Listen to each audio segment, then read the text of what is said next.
ये जो ताजिर हड़ताल कर रहे हैं, आप कैसे देखते हैं इसको? मेरा तो ख्याल है कि ये बिल्कुल सही कर रहे हैं, क्योंकि देखें जून की 13 तारीख से पहली दफ़ा ये ताजरों ने कहना शुरू किया कि जी हमारे साथ मुज़ाकरात करें, ये जो आप चाह रहे हैं जिस तरह से चाह रहे हैं ये नहीं है।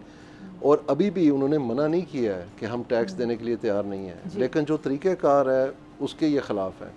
तो मैं समझता हूँ कि ये गवर्नमेंट का फेलियर है जिन्होंने उनके साथ बैठ के कोई नेगोशिएशन नहीं की। और मैं आपके प्रोग्राम पे भी और इसके अलावा भी मुख्तलिफ प्रोग्रामों पे ये बात बताता रहा हूँ कि मेरे ख़्याल में जो गवर्नमेंट की नीयत है वो है ही नहीं थी। ये तो एक मजबूरी के तहत IMF के तहत वो कर रहे हैं।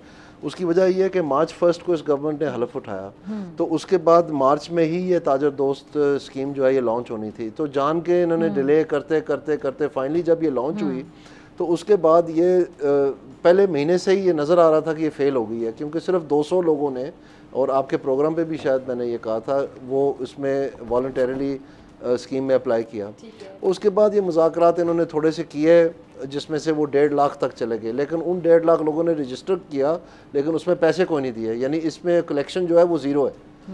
ये हैरानगी की बात है। अब 30 लाख जो ट्रेडर्स हैं, 30 मिलियन, तो उनका उनमें से 200 ट्रेडर अगर आ गए या 1.5 लाख भी आ गए, ये तो ना होने के बराबर है।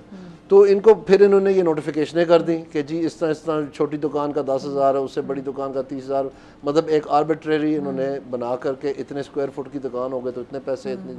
तो उसमें फिर इन्होंने इनको आगे विद होल्डिंग एजेंट भी बनाने की कोशिश की।